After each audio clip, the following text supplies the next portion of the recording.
December 15, 1942. Classified Soviet Military Report, Archives of the Red Army High Command. The city that bears Stalin's name has become hell on earth. Our soldiers fight not for territory anymore. They fight for every brick, every staircase, every breath of frozen air. The Germans call it Rattenkrieg, the War of Rats. But we know better. We are not rats.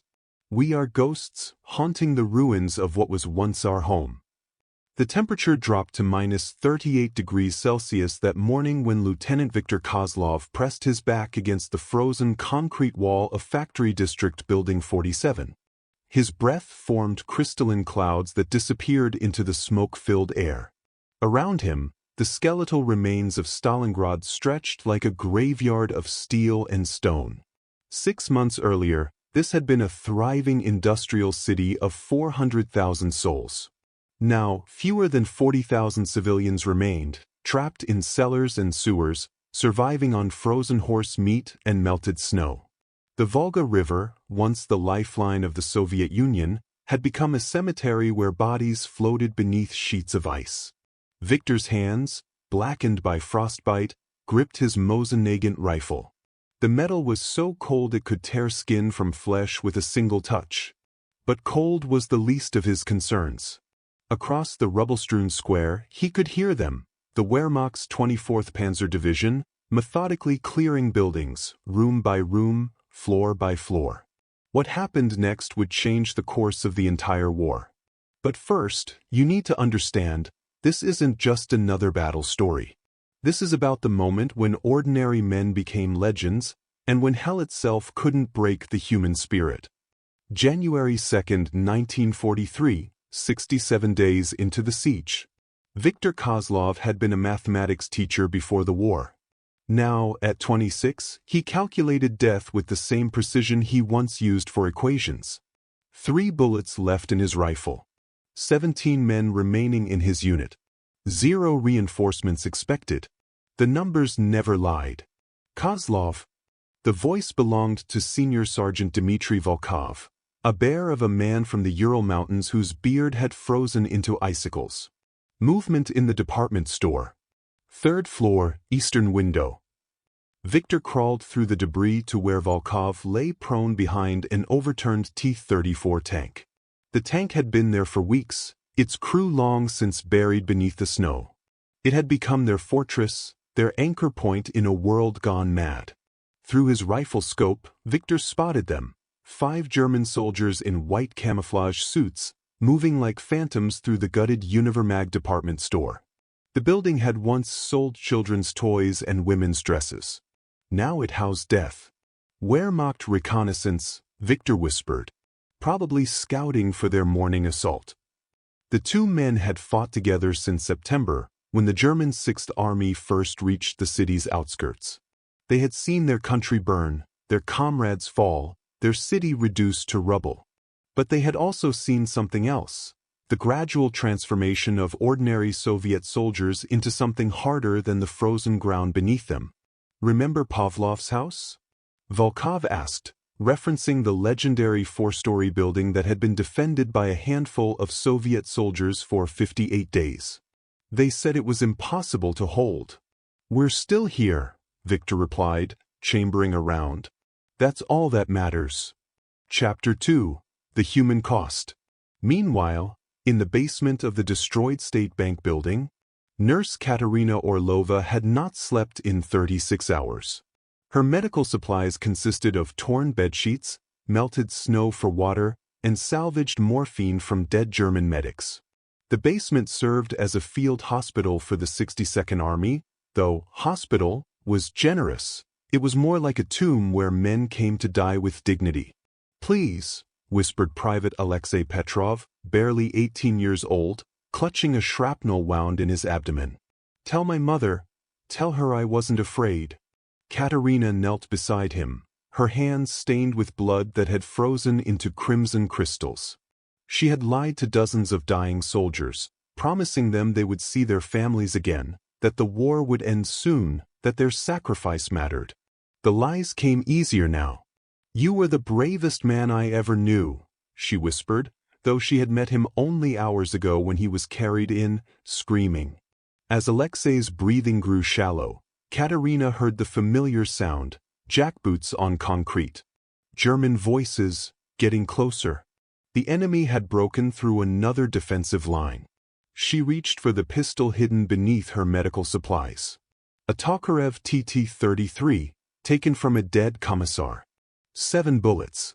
She had counted them obsessively, like prayer beads. Through the basement window, she could see the glow of fires reflecting off the low-hanging clouds. Stalingrad was burning again, as it had burned every day for months. The smell of smoke, cordite, and death had become so familiar that clean air would probably smell strange now. Chapter 3. The Turning Point. January 15, 1943, the Grain Elevator Complex. The grain elevator stood like a concrete monument to Soviet industry, its silos reaching toward the gray sky like the fingers of a buried giant. It had changed hands 7 times since the battle began. Today, it belonged to whoever was willing to die for it. Lieutenant Colonel Nikolai Batyuk commanded what remained of the 284th Rifle Division, roughly 180 men spread across 6 buildings. Before the war, he had been an engineer, designing bridges. Now he designed death traps. Every window is a firing position, he told his men. Every stairwell is a killing field. Every room is a fortress. We don't retreat because there's nowhere left to retreat to. The men listened in silence. They were veterans now, survivors of 100 smaller battles within the larger hell. Their faces were gaunt, their eyes hollow, but their resolve remained unbroken. They had learned the most important lesson of urban warfare: buildings don't surrender. Only men do. Radio crackles to life. This is Red Command. Operation Little Saturn has commenced. Repeat, Operation Little Saturn is underway. Batyuk felt his heart skip. Little Saturn was the code name for the Soviet counteroffensive, designed to cut off the German Sixth Army's supply lines. If successful, it would trap General Paulus and his 250,000 men in the frozen hell they had created. But that was the strategic picture. Down here, in the grain elevator, the war remained personal. Room to room, man to man, bullet to bullet. Sound of tank engines approaching. Panzers, someone whispered, coming up Krasnaya Street. Through the shattered windows, they could see them, 3 German Panzer IV tanks, their long guns traversing slowly, searching for targets. Behind them, a full company of infantry in winter gear, their breath visible in the frozen air. Let them come closer, Batyuk ordered. Wait for my command. Hashtag Chapter 4, Letters Home. In a quiet moment between battles, Viktor Kozlov writes in his diary, "My dear Anya, if you are reading this, it means the war has ended and someone thought my words worth preserving. I wonder sometimes if you can feel me thinking of you, across all these frozen miles. Do you still wear the blue dress you had on when I left Moscow? Do you still hum that song we danced to at Mikhail's wedding? Today I killed 3 men. German boys, probably younger than me, certainly braver than they had any right to be. One of them was carrying a photograph, a girl with blonde hair and kind eyes. She looked like she might have been his sister, or perhaps his sweetheart. I took the photograph. I don't know why. We are no longer the men who left home. The cold has changed us, hardened us into something necessary but terrible. I fear that if I survive this war, you won't recognize the man who returns to you." He stops writing as artillery begins again. The diary would never be finished. Victor would die 3 days later, charging a German machine gun position to save a wounded comrade. But his words, found weeks later by advancing Soviet forces, would survive. They would be read by his girlfriend Anya, by historians, by anyone trying to understand what it meant to be human in an inhuman time. Chapter 5. The German Perspective. Meanwhile, across the battlefield, Oberstleutnant Hans Müller crouched in the ruins of a school, staring at the small pile of personal items he had collected from dead Soviet soldiers. a compass with Cyrillic letters, a wooden chess piece, a knight, a letter written in Russian, which he couldn't read but had kept anyway. Hans was 19 years old, from a small farming village outside Munich. He had joined the Wehrmacht to see the world, to serve his fatherland, to become a man. He had seen the world, all right, but it was a world of frozen corpses and burning buildings, of children's toys scattered among shell casings. Müller, his sergeant, a veteran of the French campaign named Klaus Weber, crawled over through the rubble. Orders from regiment. We advance in 10 minutes. Again? Hans asked. We advanced yesterday. And the day before. How much of this city is left to take? Weber's face was grim. He had stopped believing in quick victories months ago. All of it. Every brick, every room, every cellar. That's what General Paulus says. But Weber knew something that Hans didn't. The supply situation was desperate. Their ammunition was running low. Food consisted of horse meat and frozen bread. Medical supplies were non-existent. And worst of all, Soviet forces had been spotted building up on their flanks, preparing for something big. Sound of Soviet mortars. The Russians don't fight like other armies, Weber told Hans as they prepared to move. They don't know when they're beaten. Maybe that's why they're winning. Chapter 6. The Counterattack. January 23, 1943, Operation Ring begins. At precisely 0800 hours, the entire Soviet front erupted in coordinated fury. Artillery pieces that had been secretly moved into position during the night opened fire simultaneously. Katyusha rocket launchers, nicknamed Stalin's organs, screamed overhead, their distinctive sound striking terror into German positions. General Vasily Chukov, commander of the 62nd Army, stood in his command bunker on the banks of the Volga, watching the culmination of months of planning. The counteroffensive wasn't just about Stalingrad, it was about the soul of the Soviet Union. Comrades, he spoke into the radio to his division commanders, today we begin the end of the fascist dream. Today, Stalingrad strikes back. Massive artillery barrage. Across the city, Soviet units that had been defending desperately for months suddenly found themselves on the offensive. The 13th Guards Rifle Division, down to less than 400 men, stormed out of their positions in the factory district. The 37th Guards Regiment, which had been holding a two-block area for 6 weeks, began advancing toward the river station. But it was the human moments, not the grand strategy, that defined the battle's character. Chapter 7. The Final Hour. 2 weeks later, February 2, 1943. The war diary of the German Sixth Army's final day makes for somber reading. 0630 hours. Soviet forces have completely surrounded us. No relief force is coming. General Paulus has been promoted to Field Marshal, the first German field marshal ever to be captured alive. 0800 hours. Ammunition exhausted in most sectors. Medical supplies non-existent.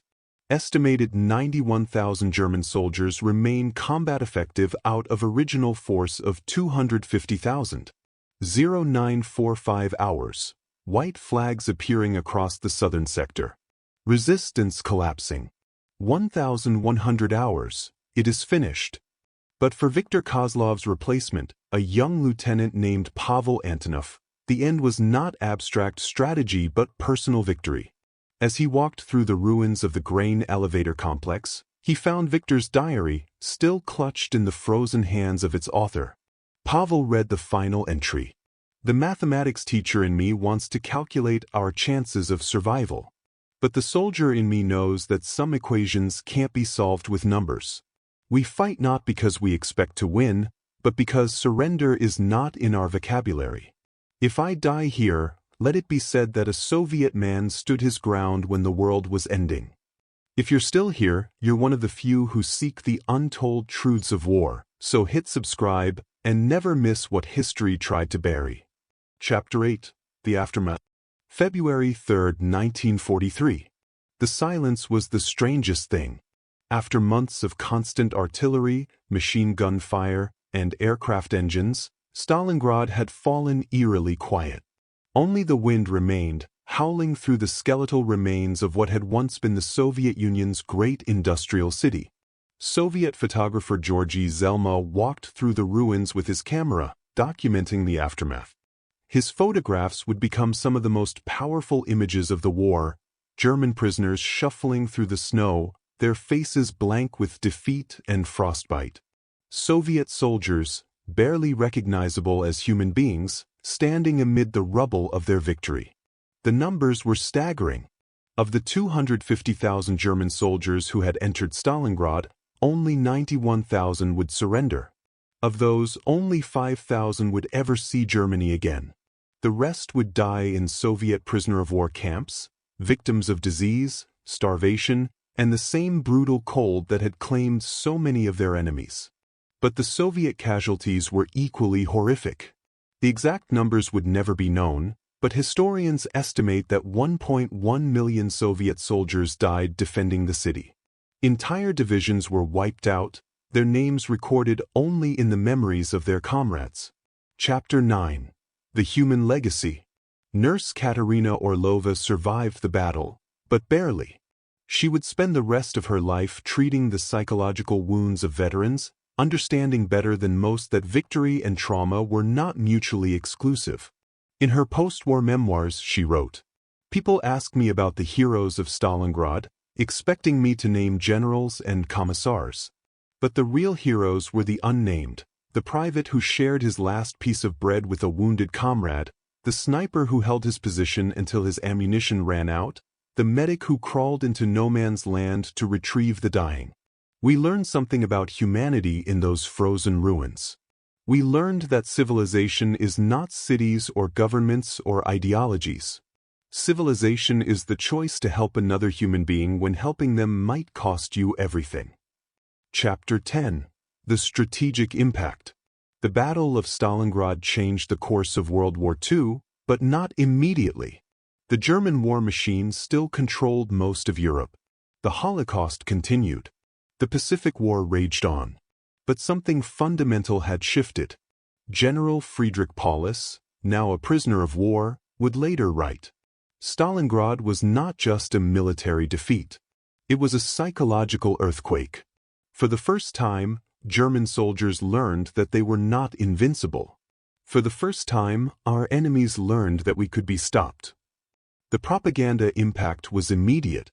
Soviet newspapers, which had been printing desperate calls for resistance for months, suddenly filled with stories of victory.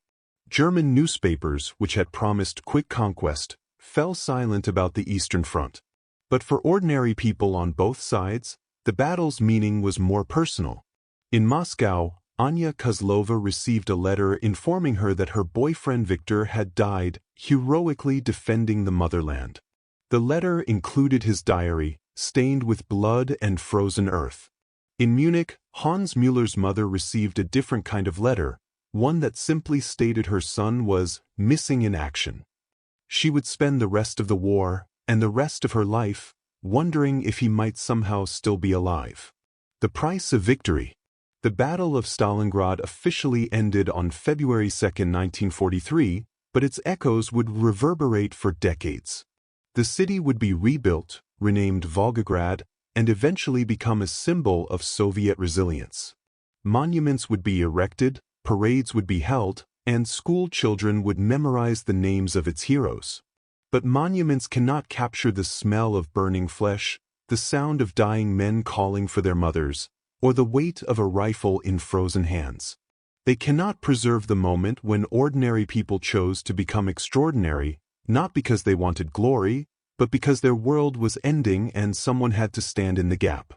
Viktor Kozlov's mathematics were ultimately correct. The odds of survival were calculably small. But his equation missed the most important variable, the human spirit's refusal to accept defeat. In the end, it wasn't superior tactics or better equipment that won Stalingrad. It was the accumulated weight of individual choices to keep fighting when fighting seemed pointless. The German soldiers who fought there were not monsters, despite serving a monstrous cause.